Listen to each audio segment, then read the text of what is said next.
समाधि। हम लोग भी दीक्षा लेकर के ध्यान करते, ध्यान होता तो नहीं। 7वीं सीढ़ी में पतंजलि मुनि ने ध्यान को रखा है। सोचिएगा 6 वो सीढ़ी पर पार करके 7वें सीढ़ी पर पैर रखेंगे, होगा लड़खड़ा करके गिर जाएगा, टांग टूट जाएगा। पहली सीढ़ी पर आपको अच्छी तरह कदम को रखना पड़ेगा। पहली सीढ़ी में यम है, यम 5 हैं: सत्य, अहिंसा, अस्तेय, ब्रह्मचर्य, अपरिग्रह को यम का। देखिए ध्यान करने वाले, मोक्ष और मुक्ति प्राप्त करने वाले, पहले आपको पहली सीढ़ी पर भी कदम टिका है कि नहीं, फिसल रहे। 7वीं सीढ़ी आंख बंद करके ध्यान। बहुत लोग कहते हैं ध्यान में मन नहीं लगता है। कितना देर बैठते हैं? 10-12 मिनट बैठ लेते हैं, 10-12 मिनट, कोई 5 मिनट, कोई 20 मिनट, ऐसे ही बोलते हैं।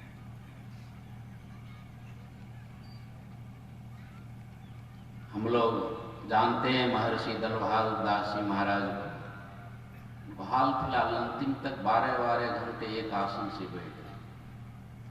एक बार पाटन आश्रम मुंगेर जिले में बाबा भुजंगी दास जी महाराज यहाँ गए थे, जानते थे, शाम में बैठ गए ध्यान करने। बाबा भुजंगी बाबा कहते हैं, एक देखो बैठले ध्यान में से काल्हे उठवाना था। शाम में बैठे तो सुबह उठे ध्यान। यहाँ 12 मिनट, लोग कहता है 12 मिनट में ध्यान। कितनी पवित्रता से रहते थे। प्रवचन से विशेष लाभ नहीं होता है। सुन रहे थे, गुड़ खाने के बाद हमारे विप्रानंद जी जो प्रधानाचार्य की सेवा में रहते हैं, स्वयं आचरण करके दिखाना पड़ता है। देखते देखते उनके संपर्क में जाएंगे तो उनको वे भी प्रेरणा देंगे। हम जब जब उनसे मिलते थे यही बात था, इतना बैठला से काम नहीं चलता, और बैठो कहते रहते। तो यम का पालन ध्यान करते करते यम पर विजय प्राप्त होगा। उस यम को ही मृत्यु कहते हैं। उस मृत्यु पर विजय प्राप्त करने के लिए कुछ नियम बनाए हैं पतंजलि मुनि ने। 5 नियम है: शौच, संतोष, तप, स्वाध्याय, ईश्वर प्रणिधान। शास्त्रों को लोग पढ़ते नहीं हैं और जानकारी भी नहीं है और जानने की इच्छा भी नहीं है कि हम पुराने सत्संगी से जाकर के पूछें, कोई साधु महात्मा से जाकर के पूछें कि हम यम नियम में कैसे पक्के होंगे। भूख है ही, केवल आगे बैठने की लड़ाई है। सत्संग में आगे बैठे, बैठने का तो होश है। हमारे गुरु महाराज सत्संग करते थे, प्रवचन, और उनके जो शिष्य थे जिनके बारे में कहते थे जो मैं हूं वही सिद्ध है। सत्संग चल रहा था, उनका वेशभूषा तो सही रहता था, साधारण। एकदम पीछे जाकर के आए, पीछे ही बैठ गए, आगे जाएंगे तो डिस्टर्ब हो जाए।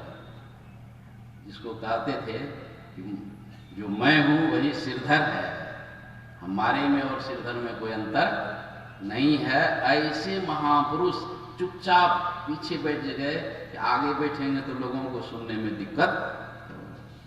देखिए सत्संग का महत्व। आसन तीसरे नंबर में कहते हैं, आसन बैठने के लिए सीखिए कि हम कहां बैठने के लायक हैं। हमारे द्वारा किसी को व्यवधान नहीं हो, कोई आपके शरीर के द्वारा यदि किसी को सत्संग सुनने में व्यवधान हो गया तो आप सत्संग में आकर के पाप ही कमाए। इसलिए प्रसाद चढ़ाने वाले सावधान। परम संत बाबा देवी साहब गुरु महाराज के गुरु, वो प्रसाद चढ़ाते थे फेंक देते, कुत्ते को खिलाते ताकि झंझट खत्म हो। यहाँ गंभीर बात, मोक्ष मुक्ति की बात हो रही है, फिर भी लोग मानते नहीं। भारी पाप कपाड़ पर चढ़ेगा और घर जाएंगे तो पता चलेगा क्या लाभ होता है सत्संग करने से। इसलिए अच्छा है, प्रसाद खरीदने की आदत है, आप अपना प्रसाद अपने पास रखिए, चढ़ाने की जरूरत नहीं है। सत्संग पंडाल में बैठ करके प्रसाद रहेगा, सत्संग प्रसाद भी सुनता है और घर ले जा करके बांट दीजिए, मन पर चढ़ाने की जरूरत। आसन दृढ़ आहार दृढ़, भजन नेम दृढ़ हो तो प्राणी कछु पावे, नहीं तो विषय रस मोह। विषय में जो हम लोग जन्मों जन्मों से पड़े हुए हैं और आज छूटने का वक्त मिला है, मनुष्य शरीर यह तन कर फल विषय न भाई, स्वर्गों स्वल्प अंत दुखदाई। यदि विषय में ही आपका मन लगा रह गया और बहुत पुण्य भी कर लिए तो ज्यादा ज्यादा स्वर्ग जाएंगे, और स्वर्ग जाने के बाद फिर नरक आएंगे। पुण्य छीन सोई देव, स्वर्ग से नरक में आवे, भर में चारों खानी, आत्मी शुद्धि नहीं लावे। इसलिए राम जी कहते यह तन कर फल विषय ना भाई, यानी निर्विषयी हो जाएगी। निर्विषयी होने के लिए कहीं हरिद्वार और कहीं जंगल पहाड़ जाने की जरूरत नहीं है। आसन मजबूत कर लीजिए, चाहे किसान हो कि दुकानदार हो कि कोई हो, अनपढ़ विद्वान स्त्री पुरुष कोई हो, आसन दृढ़ कीजिए। विषय से छूटना चाहते हैं, आसन दृढ़ आहार दृढ़, आहार मजबूत कीजिए। एक आसन से गुरु महाराज सत्संग योग चतुर्थ भाग में लिखते हैं, एक आसन से देर तक बैठे बगैर ध्यानाभ्यास नहीं हो सकता है। ध्यान तो सातवीं सीढ़ी है, बहुत दूर की बात, ध्यानाभ्यास भी नहीं होगा जो एक आसन से बिना हिले डुले देर तक नहीं बैठेंगे। कितना देर ऐसा गुरु महाराज नहीं लिखे, क्योंकि बच्चे भी दीक्षा ले लेते हैं, बूढ़े भी दीक्षा ले लेते हैं, रोगी भी दीक्षा ले लेते हैं, इसलिए गुरु महाराज कुछ नहीं लिखे। देर तक इशारा, इंसान के लिए इशारा ही काफी है। लेकिन हठयोग में जो हठयोगी होते हैं वहां बच्चे का प्रवेश नहीं है, बूढ़े का भी प्रवेश नहीं है, रोगी का भी प्रवेश नहीं है। स्वस्थ जवान शरीर वाले हठयोग में दीक्षित होते हैं और गुरु के संरक्षण में उनको रहना पड़ता है। ये नहीं कि मनमानी कहीं बैठ करके कर लेंगे हठयोगी, उससे तो प्राकारांतर होने पर उसकी जान भी चली जाती है।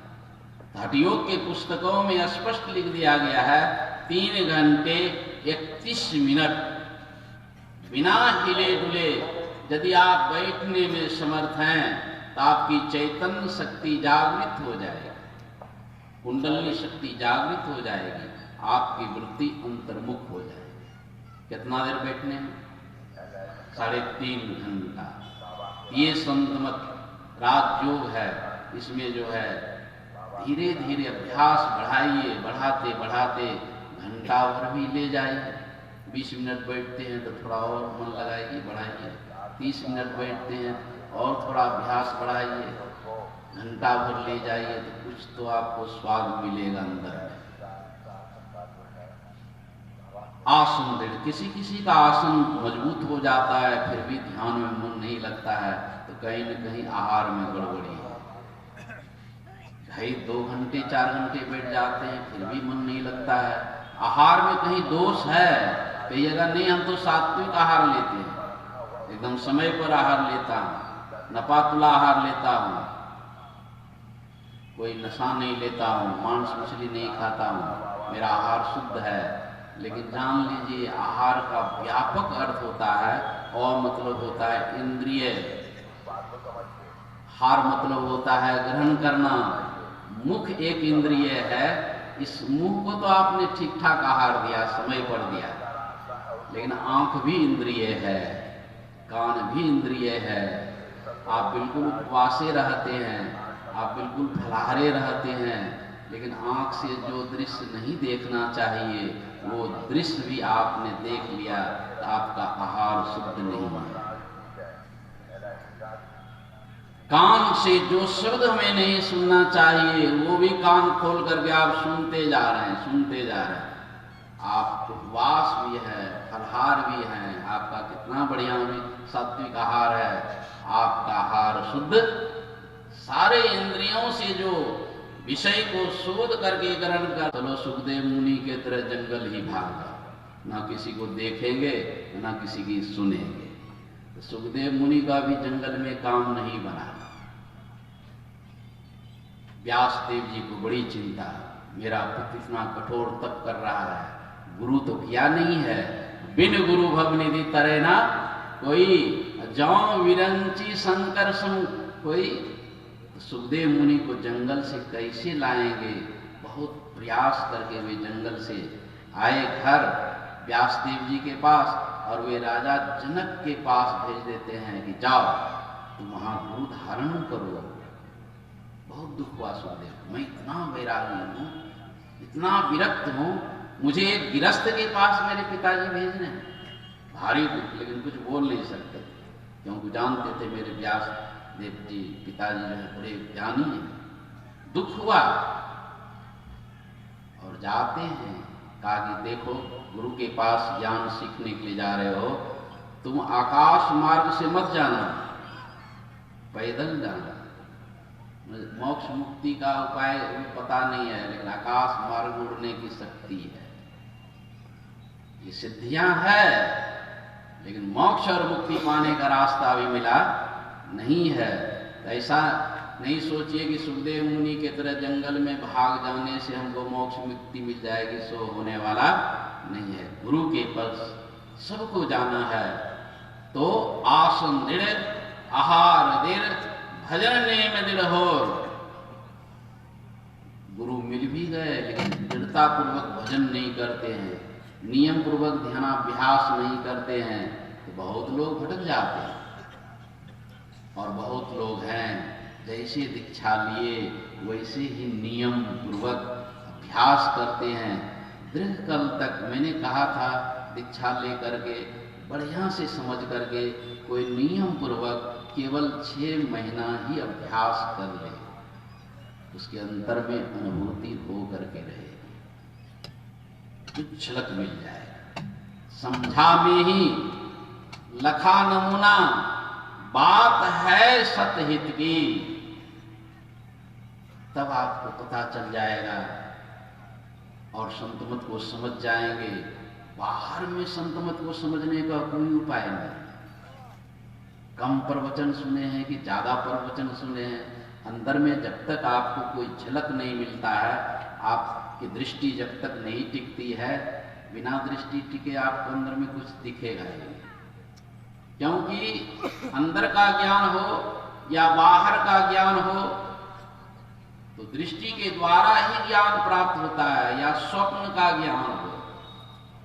संत साई स्वामी जी महाराज कथा बहुत कहा करते थे सत्संग। एक पति पत्नी थे, एक ही पुत्र था,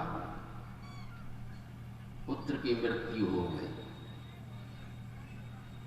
पत्नी रो रही है, जार बाजार से रो रही है, और उसके जो पति थे उस स्वप्न देख रहा था, खुश है, आनंद है, स्वप्न में बड़ा आनंद है।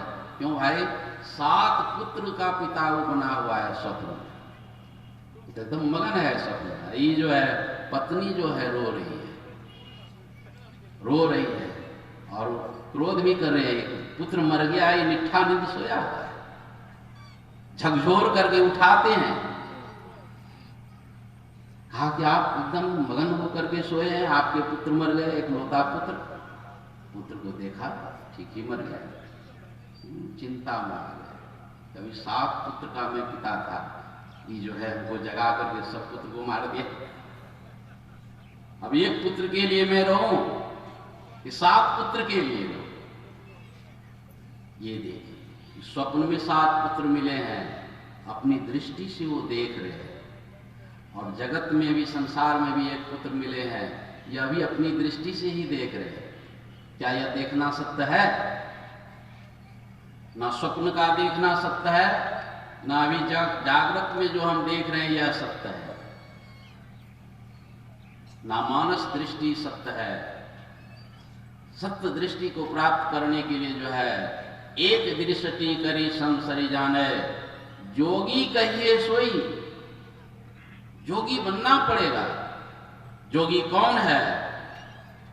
जो अपने दोनों दृष्टि की धारों को गुरु इंगित स्थान पर टिकाते टिकाते टिक जाती है, मन की चंचलता मिट जाती है, एक बिंदुता को प्राप्त कर लेते हैं, तो वही है संसार में जोगी। जागे में जो जागा, जोगी कहिए सोई। मोह निशा सब शोभन हारा, देखे सपन अनेक प्रकारा। मोह रूपी रात्रि में पूरे संसार के लोग सोए हुए, कोई नहीं जगा है। आप तो कहे हम 4 बजे जग गए, 2 बजे जग गए। ये तो आंख खोल करके बैल भी जगा है, बकरी भी जगी हुई, पशु पक्षी भी जगे हुए, वही आप भी आंख खोल करके जगे हुए। माया मुख जागे सबे, सो सूता कर जान। दरिया जागे ब्रह्म दिशी, सो जागा अपना। असली जगना तो तब होगा जब हम गुरु इंगित स्थान पर दोनों दृष्टि की धारों को टिकाते टिकाते टिकाने में समर्थ हो जाएंगे। जैसी दृष्टि टिकेगी वैसे आपको अंदर दिखेगा। वही है समझा में ही लखा नमूना, बात है सतहित की। वहां कुछ देखते हैं तो सुनते भी हैं। जैसे स्वप्न में कुछ देखते हैं, वहां भी सुनते हैं। जागृत में भी देखते हैं, यहाँ भी कुछ सुनते हैं। मानस दृष्टि में भी देखते हैं और बोलते सुनते हैं। और दृष्टि जब टिकेगी, एक बिंदुता को प्राप्त करेंगे, तो वहां देखते भी हैं और वहां भी सुनते हैं। तो वहां का सुनना कैसा है? वहां परम प्रभु परमात्मा की आवाज को सुनते, प्रभु की आवाज। अब आपका ठोर ठिकाना लगेगा, क्योंकि प्रभु की आवाज को जो सुनते हैं, गुरु महाराज समझाते थे कि कुत्ता जो है आपका कहीं खेत में है, आप अंधेरा है, उसे पुकारते हैं कुत्ता को, तो कुत्ता मंदिर नहीं जाता है, आपके पास आपके घर पहुंच जाता है आपकी आवाज को सुन करके। या आप खेत में रहते हैं, कुत्ता घर पे रहता है, तो कहते हैं कि वह कुत्ता आवाज सुन करके खेत चला जाता है। इस तरह जो है शब्द में आकर्षण है। तो प्रभु की आवाज यदि आप सुनेंगे, इधर उधर कहीं नहीं जाएंगे, सीधे प्रभु के पास ही जाएंगे। इसलिए उस शब्द को सुनने की तैयारी कीजिए और मरने के पहले तैयारी कर लीजिए। शब्द सुन लीजिए। साधु भाई शब्द साधना कीजिए, यही शब्द से प्रकट भय सब, सोई शब्द कही लीजिए। और वे सूक्ष्म मंडल के शब्द हैं, फिर कारण मंडल के शब्द हैं, महाकारण मंडल के शब्द हैं। हर एक मंडल में, जिस तरह स्थूल मंडल अंधकार मंडल में इतने शब्द हो रहे हैं जो इन कानों से सुन रहे हैं, सूक्ष्म मंडल में जो है वहाँ के शब्द होते हैं, तो वहाँ सूक्ष्म दृष्टि से, सूरत से हम उस शब्द को सुनते हैं। तो वहाँ आगे बढ़ेंगे कैसे? जिस तरह स्थूल मंडल से ऊपर उठने के लिए दृष्टि साधन का सहारा लेकर के हम स्थूल मंडल को पार कर जाते हैं, तो सूक्ष्म मंडल में जो है हम रहेंगे, तो सूक्ष्म मंडल से आगे बढ़ने के लिए, कारण मंडल में जाने के लिए वहाँ भी तो सहारा चाहिए। वहाँ है शब्द का सहारा। इसलिए शब्द भेद चाहिए, नादानुसंधान चाहिए। जो अभ्यासी गुरु के चरणों में जा करके, इसलिए कहते हैं गुरु गुरु में भेद है, गुरु गुरु में भाव, सोई गुरु नित्य बंदिए, जो शब्द बतावे ता। आज दुनिया में बहुत गुरु हैं, 300 संप्रदाय हैं, तो हर जगह गुरु ही गुरु। लेकिन ऐसे गुरु की खोज कीजिए, शब्द बतावे, शब्द भेदी गुरु चाहे। शब्द मंडल में सार शब्द गुरुगम होकर धर लेना, जगत जेल को इसी युक्ति से।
पढ़ने के समय आंख बंद थी। ये देखते हैं गुरु महाराज भी पढ़ने के समय आंख बंद कर लिए थे, सिंहरवा भी पढ़ने की बातें सुनाते हैं।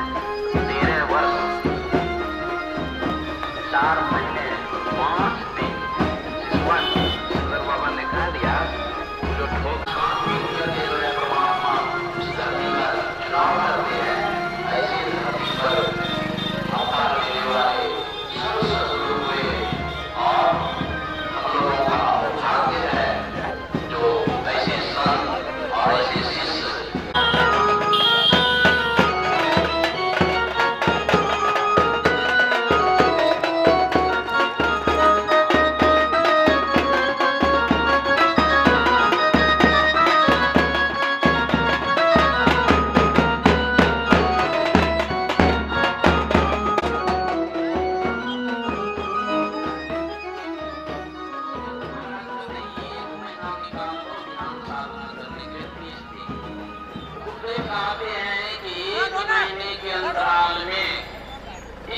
कमाई वे कर लेते हैं, इस तरह की वे कमाई कर लेते हैं कि जन्मों जन्म खर्च करने पर भी स्वागतम गुरुदेव शरणागतम गुरुदेव, स्वागतम गुरुदेव शरणागतम गुरुदेव, स्वागतम हरि जय हो गुरुदेव तुम्हारी जय होवे, गुरुदेव तुम्हारी जय होवे, जय होवे, जय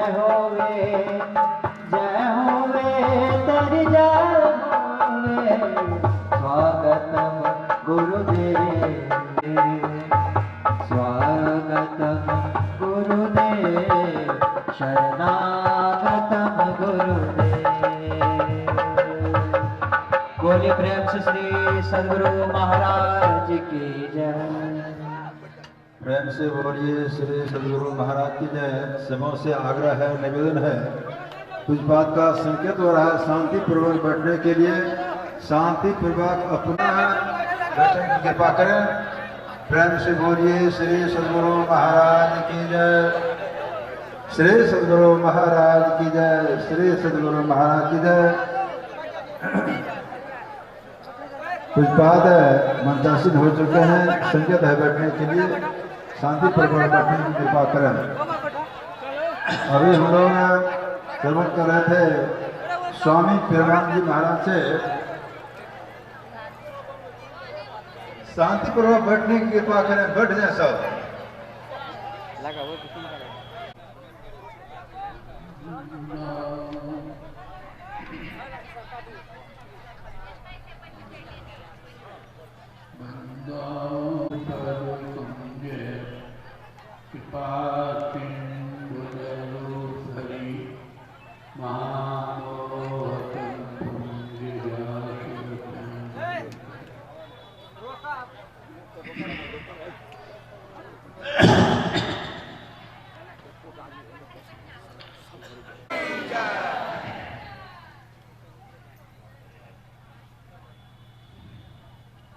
बहुत देर से आप लोग सुन रहे थे ज्ञान और योग के शब्द।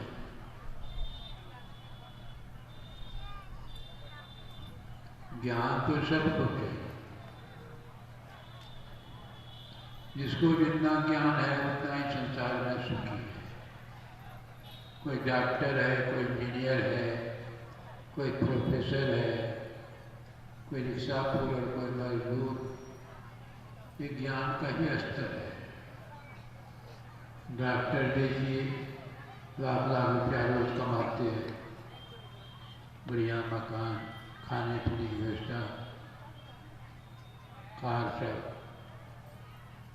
ये शारीरिक सुख जो है, संसार का ज्ञान जिसको जितना है संसार में उतना ही वह सुखी है।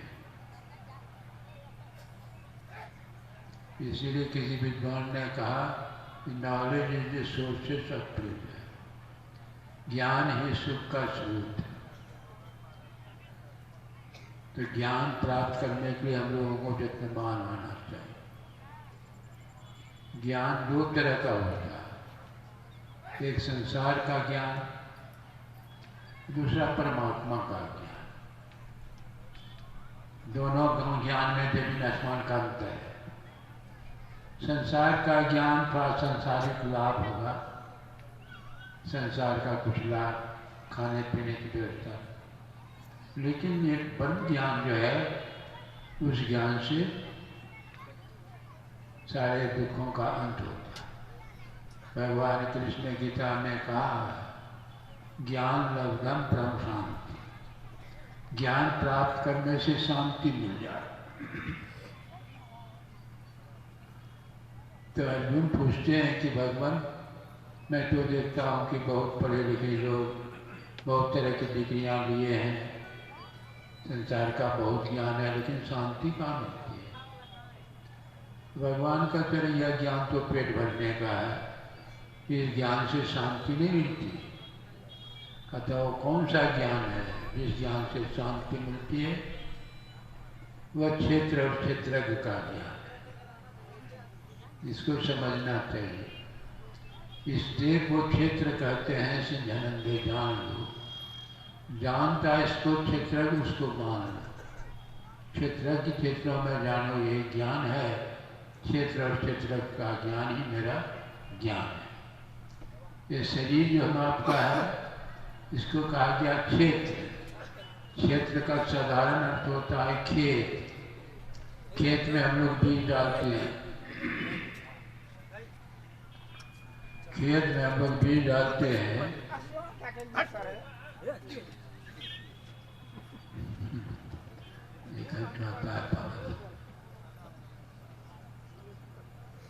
खेत में जो बीज डालते हैं, थोड़ा सा बीज डालते हैं, वो कई गुना होता है। उस फसल को खाता कौन है? खेत। खेत को देखें भुट्टा खाते हुए, खेत नहीं खाता है। जो कहता है कि मेरा खेत, खेत का मालिक जो है वही फसल को भोगता है।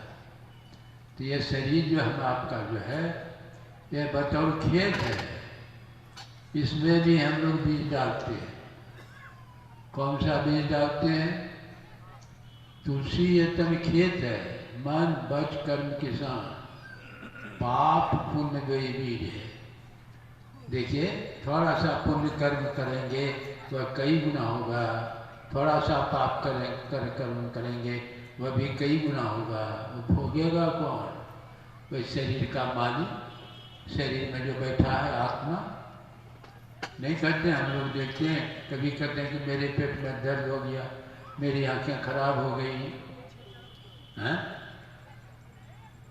कमर में दर्द, हाथ में, मेरे हाथ में दर्द।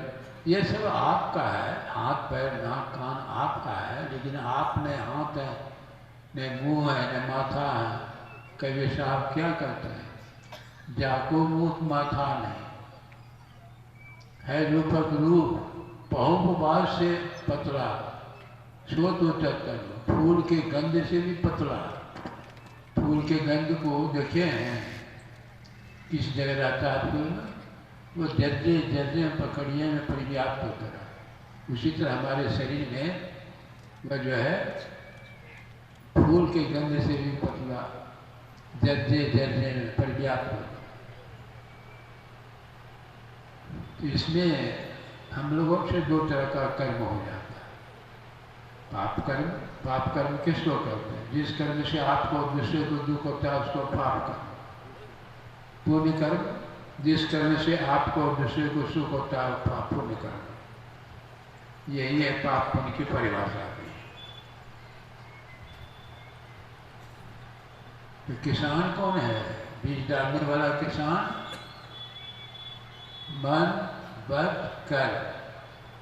देखिए, किसान मन से भी हम कर्म करते हैं, वचन से करते हैं और कर्म से तो करते ही। मन से कर्म नहीं करते हैं। अरे किसी के संबंध में आप बुरा सोच लिए, मन, देखिए, किसी के संबंध में आप बुरा सोच लिए, कर्म हो गया, आपके संबंध में भी वह बुरा सोचेगा। बराबर मैं एक कहानी कहता हूँ। एक शेर था, चंदन की लकड़ी का कारवां। चंदन की लकड़ी बहुत दिनों से बिक नहीं रही थी। तो वहाँ के राजा से सेठ की मित्रता थी। एक दिन बैठे बैठे सोचते क्या है, राजा साहब की मृत्यु हो जाती नहीं। देखिए, बैठे बैठे सोच, मन से कर्म हो रहा। सोचते हैं कि राजा साहब की मृत्यु हो जाती तो सब चंदन की लकड़ी पिता जलाने के काम में आ जाए। देखिए क्या सोच रहे हैं, है ना? चिता जलाने के राजा ने है, चंदन की लकड़ी से ही चिता जलाई जाएगी। तो सोचते हैं कि राजा साहब मर जाते नहीं तो सब चंदन की लकड़ी चिता जलाने के काम में आ जाते, न बिक जाते। तो राजा क्या सोचता है, शेर जी का कारोबार तो बहुत लंबा चौड़ा है, मालगुजारी कम देता है। अब देखिए, दोनों एक दूसरे का मित्र है। देखिए तमस मिल सबको, ये तमीज मिल सब बीच के या पीछे काहे बैठाते हैं लोगों को, या आगे काहे बैठाते हैं, ये डिस्टर्ब करने को।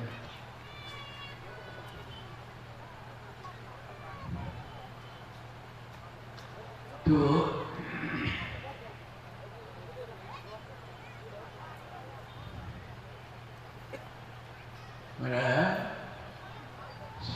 राजा सोचते हैं कि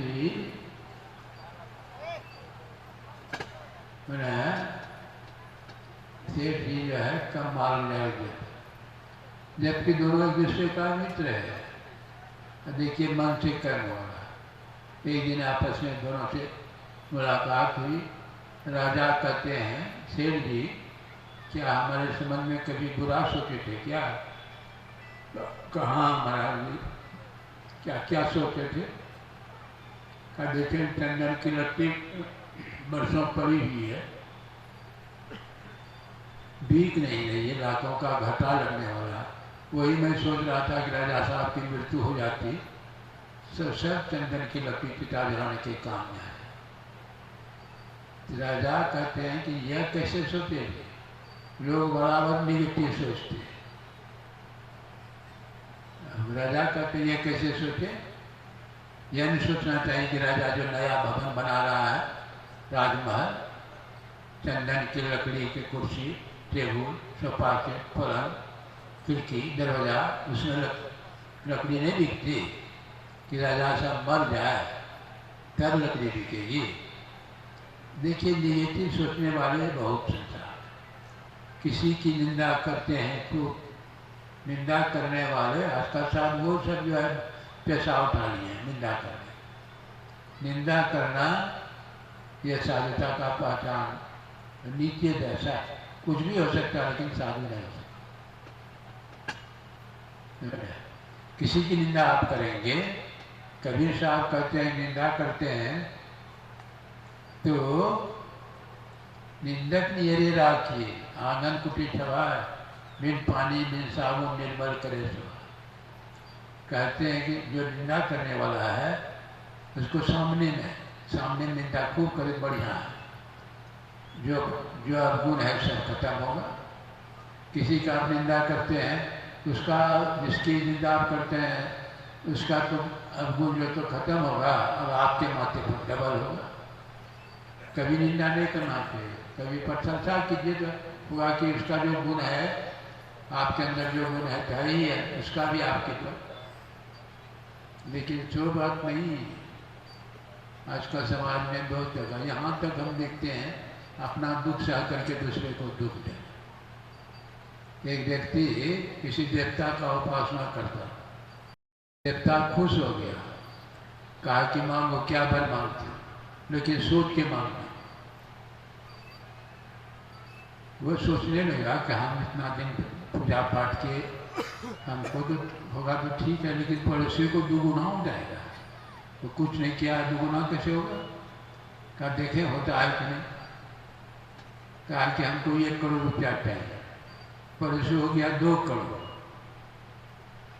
हमको 1 महल मकान चाहिए, पड़ोसी को 2 महल। अब तो ये जलने लगा। अब जलते जलते क्या करता है, मेरा 1 आँख फूट जाए।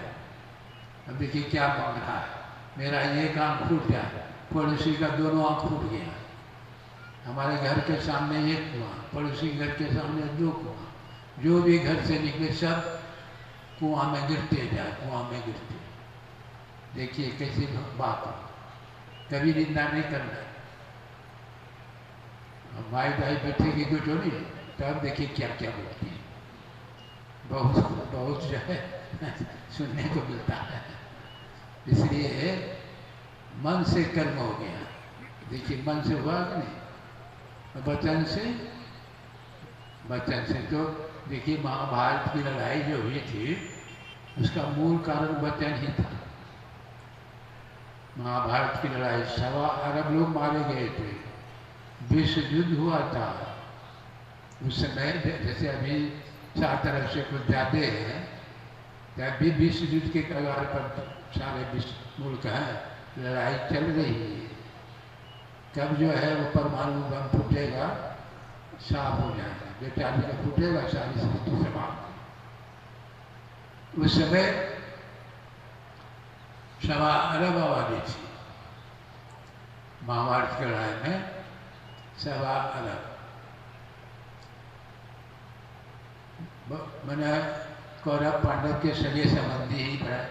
पांडवों का कौरवों का शादी ब्याह देख लीजिए, वो गंधार में उसकी लड़की गंधारी से धृतराष्ट्र की शादी हुई थी।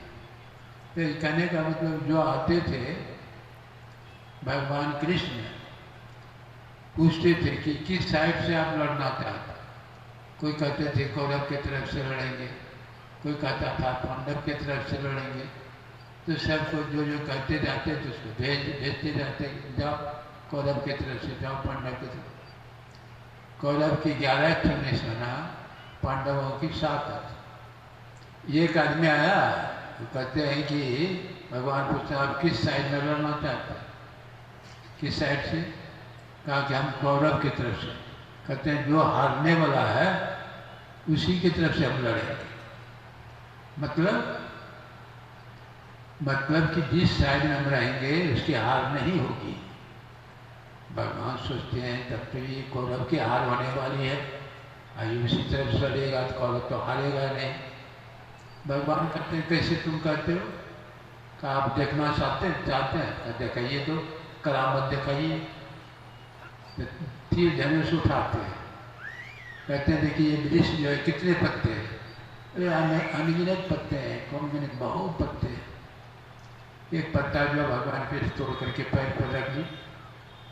अब धनुष बाण उठाते हैं, एक तीर जब चलाते हैं तो जितने पत्ते वृक्ष में थे सभी पत्ते को छेद करके भगवान कृष्ण के पास तीर जो है भगवान से कहते हैं कि वो पैर के नीचे आप जो दावे हैं हटाइए, तो आपके पैर को छेद कर वो पत्ता है। भगवान सोचने लगे हाँ, तब तो एक के बाण में सारा महाभारत की लड़ाई समाप्त हो जाएगी। तो उसका जो है सुदर्शन चक्र से गला काट कहा, अरे वह जो था जो कहता था वह पांडव का पुत्र था। भीम की पत्नी एक थी हिडम्बा, उसी का लड़का था घटोत्कच और एक बर्बरी था। इनको तो कहना चाहिए पांडव का तो पोता था कि हम पांडव की तरफ से लड़ेंगे, नहीं, जो हारने वाले उसकी तरफ से। तो सुदर्शन चक्र से गला जब काट दिया तो सभी कहने लगे कि इनको तो लड़ने का शौक था, अब ये लड़ नहीं पाएंगे, इसमें शक्ति दे दिए, इस तरह की शक्ति दे दीजिए ताकि वो लड़ाई देख सके। तो उसको शक्ति दे दिया, एक पहाड़ के ऊपर रख दिया सर को। लड़ाई शुरू हो गई। लड़ाई होते होते पांडवों की जीत हुई। और पांडवों को जब जीत हुई तब पांडव सब अपना दिन हाँकने लगे, हमारे चलते जीत हुई है, हमारे चलते। अर्जुन कहता है कि हमारे चलते, भीम कहता है कि हमारे चलते। भगवान कहते रहे तुम लोग तो लड़ रहे थे, देखने वाला जो पहाड़ के चोटी पर रखा हुआ है देखता तो वही था, किसके चलते जीत हुई, चलिए उनसे पूछा जाए। जाते हैं, भगवान कहते हैं देखिए आप ये लोग जो है दिन हाँक रहे हैं बड़ा पांडव सब, ये बताइए ये महाभारत की लड़ाई की जीत किसके चलते? तब वह बर्बरी क्या करता है, हम तो देखते थे खाली सुदर्शन चक्र चल रहा है, इसे तो वो दिखाई नहीं पड़ता कहाँ था क्या कर रहा था।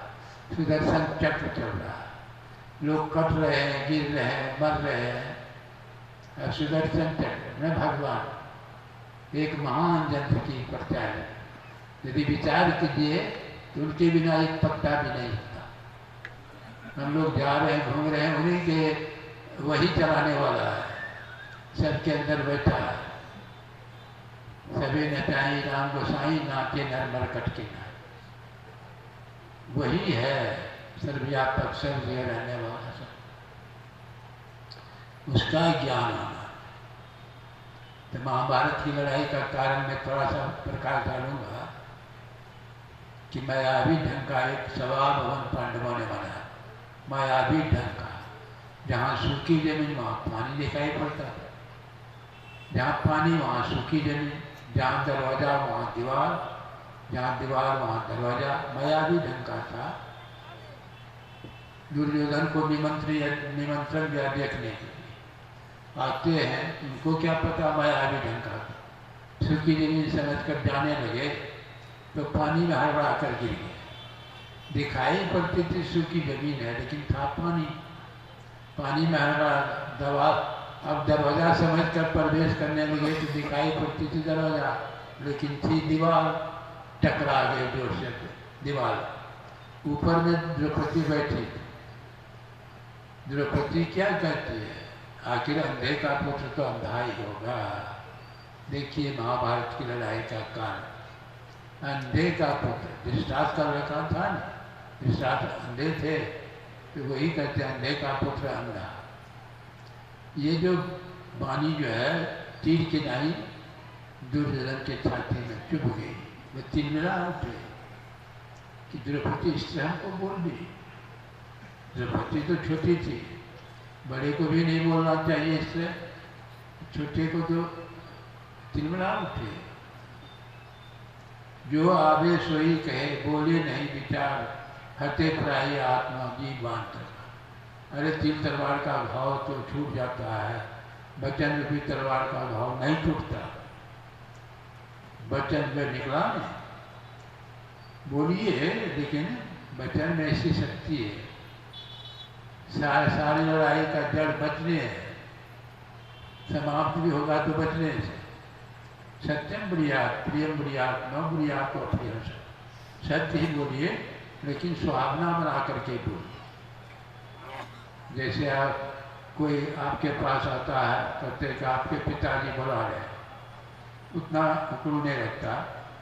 कोई कहा आपके बाप बुला रहे हैं, बात पे किन है, बात एक ही है, जिसे सुहावना होना। एक राजा ने स्वप्न देखा कि सभी दांत झड़ गए, सभी दांत झड़ गए हैं। ज्योतिषी से बुला के पूछते हैं कि बताइए तो इसका फल। स्वप्न में देखा हूँ कि सभी दांत झड़ गए हैं। कहा इसका फल तो बहुत खराब। क्या खराब है? आपके सामने आपके वंश का नाश हो जाएगा। कहा जिसको बोलने का तमीज नहीं है, जेल में बंद कर दो। फिर दूसरे ज्योतिषी से बुला के पूछते हैं कैसा ऐसा स्वप्न देखे हैं, बताइए इसका क्या फल। का इसका फल तो बहुत उत्तम है। तो क्या उत्तम है? कि आपके वंश में आपसे बढ़कर किसी की आयु नहीं है। देखिए बोलने का तरीका, आपके वंश में आपसे बढ़कर किसी की आयु नहीं है, सभी मर जाएंगे आप रहे। बातें किन है? इसको इनाम दिया और उसको जेल में बंद। बातें हाथी का और बातें हाथी का। तो ये ऐसे तैसे नहीं बोलना चाहिए। बोल तो दिया द्रौपदी, परिणाम क्या हुआ? इधर शकुनी देखते हैं कि जो जगन सुख रहा है क्या, का भागना बड़ा चिंतित, तो क्या बात है? कहा कि देखें द्रौपदी से बोलते, मत चिंता कीजिए, मैं ऐसी परिस्थिति पैदा कर दूंगा कि इसका तुम बदला ले। वही जुआ खिलाया, शकुनी देखी, जुआ खिलाया गया, राजपाट जीता, पांचों पांडवों को जीत लिया, तो द्रौपदी को भी दांव पर लगा दिया, द्रौपदियों को भी जीत लिया। अब देखिए उसने पत्नी को भी जुआ में, कैसा जुआ था। जब द्रौपदी को जीत गया, शकुनी क्या करता है? भगना, अब द्रौपदी तुम्हारी होगी, तुम इसका बदला ले सकते। भेज दिया दुशासन को, जाओ द्रौपदी को पकड़ करके खींच करके लाओ सभा होगा। अब दुशासन जाते हैं, द्रौपदी कहते हैं चलो द्रौपदी चलो सभा भवन में। कहा कि नहीं, अभी मैं नहीं जाऊँगा, अभी मैं छूने योग्य नहीं हूँ, नहीं जाऊँगे बाद में। कहा कुछ भी हो, उससे कोई मतलब नहीं। दुशासन उसका केस पकड़ कर घसीटते हुए सभा भवन में लाए। बताइए कैसे महारानी कुत्ता को टेंट पकड़ के मरा हुआ घिसते हुए नहीं देता, उसी तरह केस पकड़ घसीटते हुए। दुशासन क्या, दुर्योधन कहता है कि इसको नंगी करके जान पर बैठा। अब द्रौपदी छटपट कर गए। वहाँ सभी बैठे थे, पांचों पति, महारथी पांडव, गुरु द्रोणाचार्य के पास दादा पांचों पति के पास जाती है, सहायता की भीख मांगती, गिराती है। सब जो हारे हुए थे मुँह लटकाए बैठे थे, कोई तैयार नहीं। जब गुरु जो थे द्रोणाचार्य के पास, उनको भी करते जाते। अंत में दादा जो थे भीष्म पितामह, उनको कहते हैं कि आप तो श्रेष्ठ हैं। भीष्म पितामह ने देती डांट देते दुर्योधन को, एक दफे महाभारत की लड़ाई नहीं होती, लेकिन जैसा खावे और वैसा होवे मन, वो भी मौन रह गए, कुछ नहीं बोली। तब तो हमने वैसा अगला क्या करेगी? तब दुख रो द्वार का नाम शरण में तेरी। विपत्ति जब पड़ती है तब बाप बाप करते हैं, भगवान को याद करते। इसलिए कबीर साहब ने कहा दुख में सुमरन सब करे, सुख में करे न कोई। जो सुख में सुमरन करे दुख का है तो, अरे दुख में बाप बाप चिल्लाने लगते हैं। आप जाइए ना हॉस्पिटल देखिएगा, कितने रोगी सब हैं, कितने दिन में कितना तुम्हें भगवान को दे, किसी तरह से भगवान जो है भगवान भगवान बराबर। जब मैंने बीमारी खत्म तो भगवान को भूल जाओ।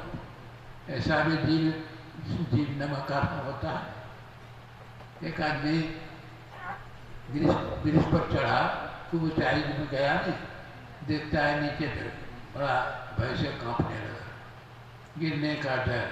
तो हनुमान जी के भक्त थे, हनुमान जी सुमिरन करेंगे हनुमान कि सकुशल में उतर जाऊंगा, 1 क्विंटल जो है रसगुल्ला चढ़ाऊंगा। अब देखिए क्या कर, धीरे धीरे उतर रहा है नीचे।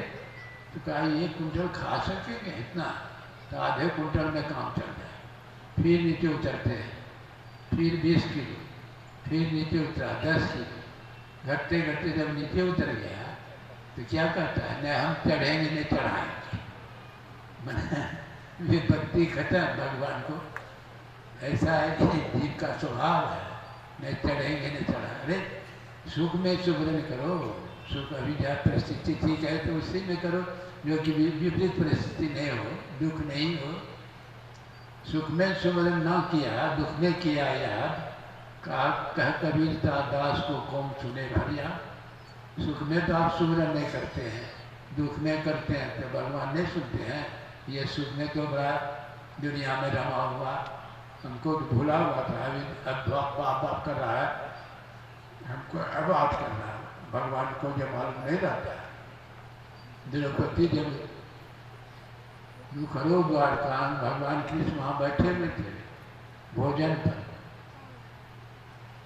अब भोजन खाने वाले थे, ये जो पुकारी दुखरो द्वारका, तो भोजन छोड़ करके दौड़े तो फिर वापस हो गए। रुक्मणी कहती है कि आप तो बहुत तेजी से दौड़े, भोजन छोड़ करके फिर लौट गए क्या? कहा भक्त के ऊपर विपत्ति आ गई। कहा फिर लौट क्यों गए? कहा उनको जो है नहीं, हमारे ऊपर पूरा भरोसा नहीं है, उसको अपना भरोसा नहीं है। एक हाथ से साड़ी पकड़ी थी, एक हाथ से पुकारती थी, उनको अपना भरोसा है, पूरा भरोसा हमारे ऊपर नहीं है। तो रुक्मणी जाती है सूक्ष्म शरीर से द्रौपदी को कहती है, काहे साड़ी काहे पकड़ी है, साड़ी छोड़ दो। दोनों हाथ उठा के भगवान जैसे साड़ी छोड़ के उठा रहे, दोनों हाथ से पुकारी। भगवान तो सर्वव्यापक सब जगह साड़ी का रूप धारण कर। अब जो है दुशासन साड़ी को खींच रहे हैं। साड़ी भी किनारी है, किनारी भी साड़ी है, साड़ी ही किनारी है, किनारी ही की साड़ी है।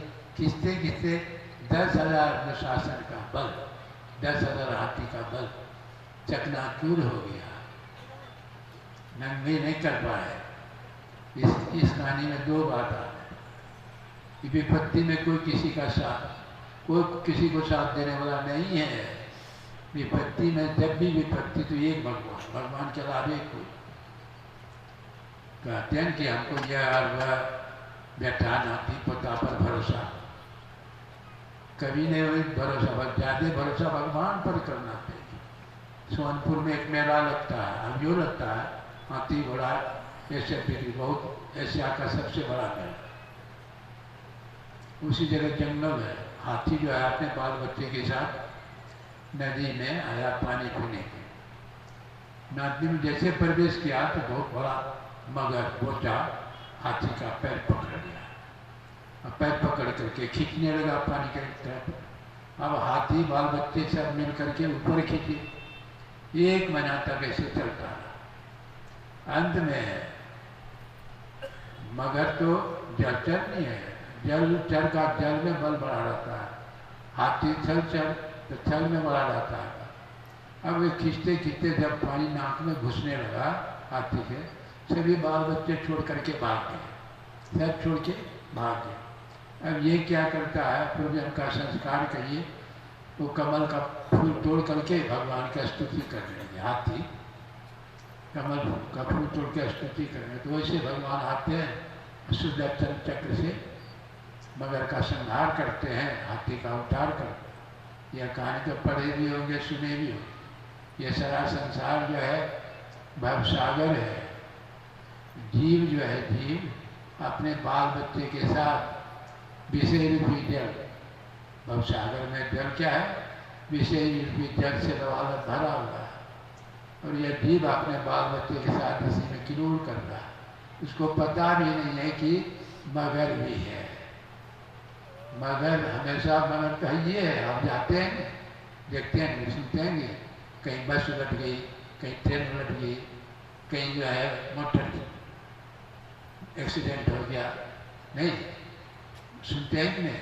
मैंने काल, जीव के पीछे पीछे काल चलता है, आपको पता ही नहीं है कि कब मरेंगे। काल जो आपके पीछे पीछे, जब समय आएगा ना, रास्ते पर मर जाए। आप खा रहे हैं, अब खा के दूसरा को भी आप नहीं डाल सकेंगे, दम निकल गया। इसका मतलब क्या होगा? इसीलिए सुदर्शन चक्र, सुदर्शन चक्र मतलब होता सुंदर। सबसे सुंदर कौन है? अरे सबसे सुंदर यदि है तो भगवान ही है।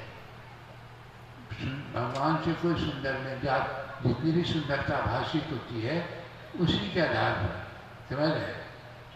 सुंदर सबसे जो सुदर्शन चक्र, चक्र जो है क्या? सुदर्शन भगवान का सुंदर, भगवान का दर्शन चक्र। तो काल का भी गाल नहीं चलेगा, काल भी कुछ नहीं करेगा। काल मुख से निमो की भागो, ज्ञान केवल भाई नहीं। अब काल से बचना है तो भगवान का सुमरन करो, ध्यान करो, समझ? तो उसी का ज्ञान करो। ज्ञान करने के लिए आप देखिए, ज्ञान कहीं बाहर नहीं मिलता, कहीं हाट बाजार में आप नहीं खरीद सकते। ज्ञान का तो यह शरीर हम लोगों का 3.5 हाथ दिखाई पड़ता है, इसी में जीव है। आप ज्ञान देख लीजिए, ये ऊपर का भाग है, यह ऊपर का, यह ज्ञान का भंडार है। ये जितना वैज्ञानिकों का चमत्कार देख रहे हैं, आसमान से गिरा है कोई, सब तो इसी मस्तिष्क का ऊपर है। धर्मशास्त्र भी तो कहता है, देहस्ताश्र विद्या, देहस्ताश्र देवता, देहस्ताश्र सर्व तीर्थानी, गुरु आख्यान न भरते। सारी विद्या, सारे तीर्थ शरीर के अंदर मौजूद है, लेकिन जैसे गुरु के पास गए वैसे ज्ञान हुआ। गुरु आख्यान न भरते। स्कूल कॉलेज में बच्चे जाते हैं तो क्या फिजिक्स, केमिस्ट्री, बायोलॉजी सबका किताब पीस के पिला देते हैं तो ज्ञानी हो जाता है। नहीं, अरे उसके अंदर ज्ञान जगा हुआ है और हम आपके अंदर ज्ञान सोया हुआ है। तो उस जगे ज्ञान से धीरे धीरे जो सोया ज्ञान है उसको जगा देता।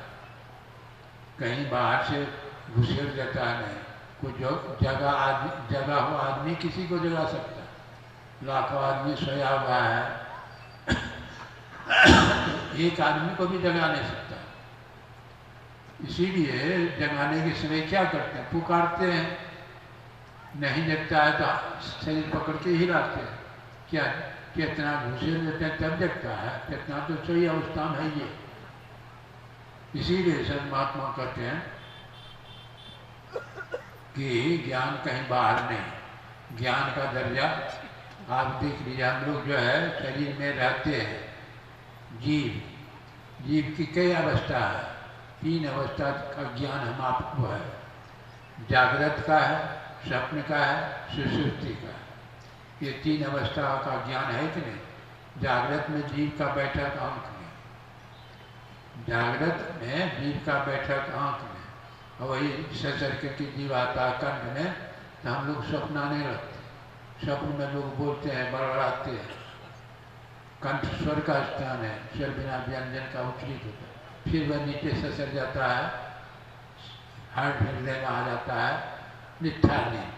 जब नींद में रहते हैं उसको ज्ञान रहता है, पलंग पर सोए, जमीन पर सोए, कुछ भी ज्ञान नहीं है।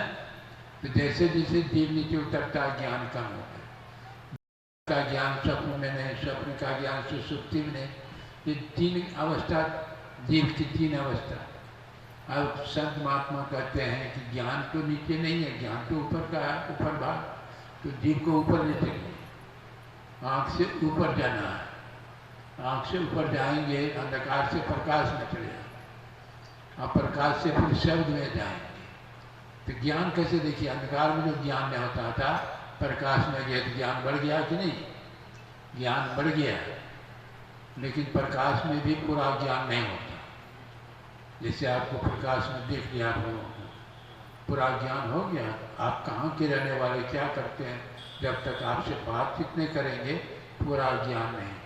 तो ज्ञान का दो ही आधार है, प्रकाश और सब। संसार का भी ज्ञान है, प्रकाश से सब होता है। आप उधर परमात्मा की तरफ से जाएंगे, वह भी प्रकाश शब्द हमारे अंदर ही में है। अंधकार से प्रकाश में कैसे जाएंगे? वही योग की क्रिया।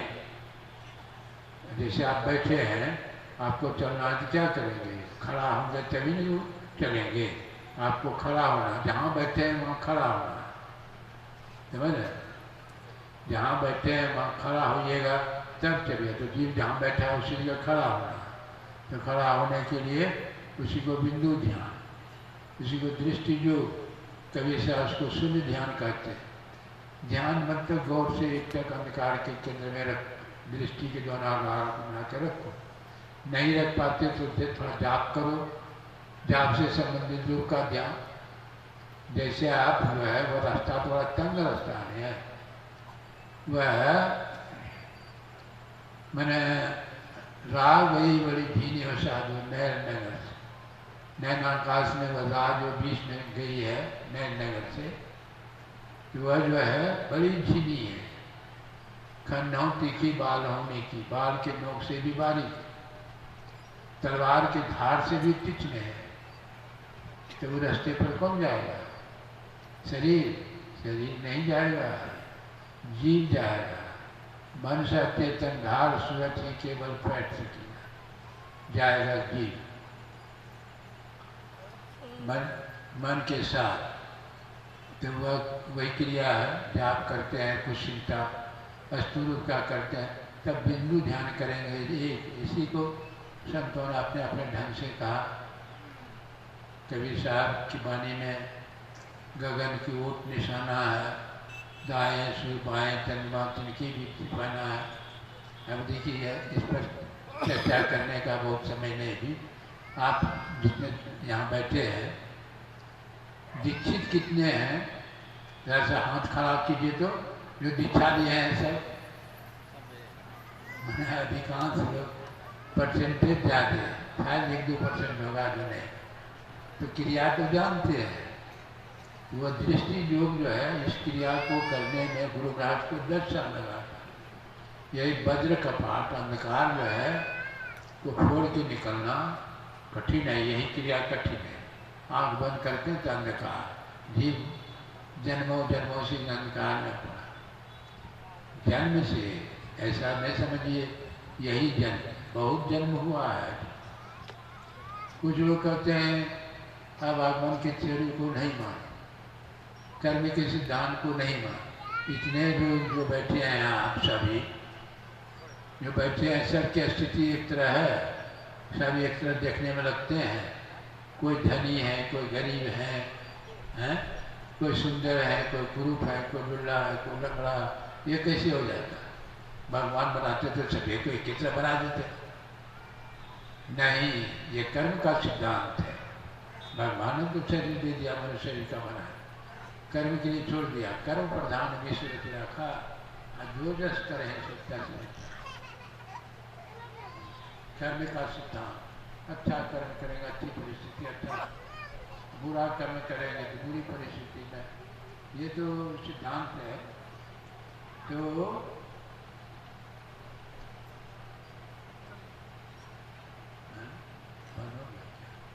आगे बंद है, आवाज कम हो गया। अच्छा हम भी बंद कर रहे हैं, तो टाइम हो गया। वो क्रिया तो जानते ही हैं, क्रिया थोड़ा।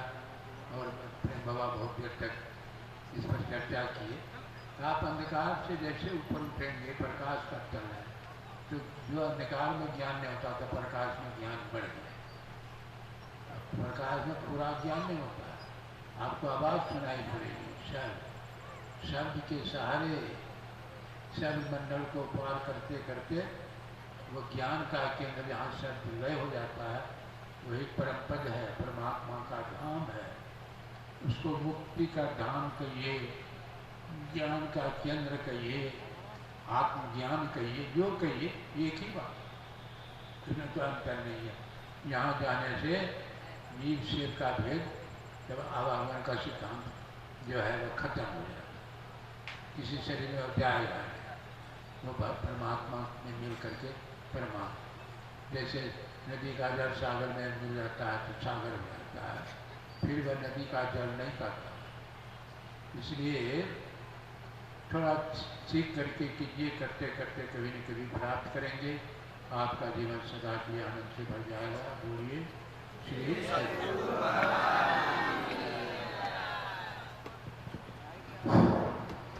प्रेम से बोलिए श्री सद्गुरु महाराज की। तीसरा शब्द अति पाली समापन होगा। अब मात्र एक पाली बचा हुआ है, अपराह्नकालीन का अंत भला तो सब भला, इसलिए अंत का जो यह अमृत मिलने वाली है, अवश्य हम लोग एकजुट होकर आवे, अंत का जो ज्ञान है उसको श्रवण करें, यह आग्रह है। आज सवेरे 2 बजे से यह कार्यक्रम प्रारंभ हो जाएगा। दूसरी सूचना है कि बहुत देर से सत्संग सुने हैं, लेकिन असली सत्संग अंदर का ध्यान है। बिना दीक्षा से आप ध्यान नहीं कर सकते हैं।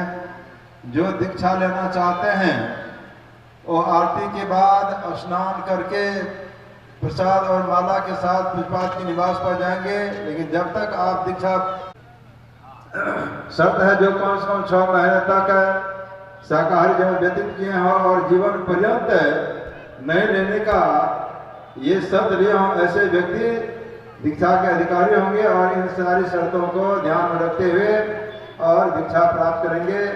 यही शुभ सूचना आप गुरुजनों को दिया।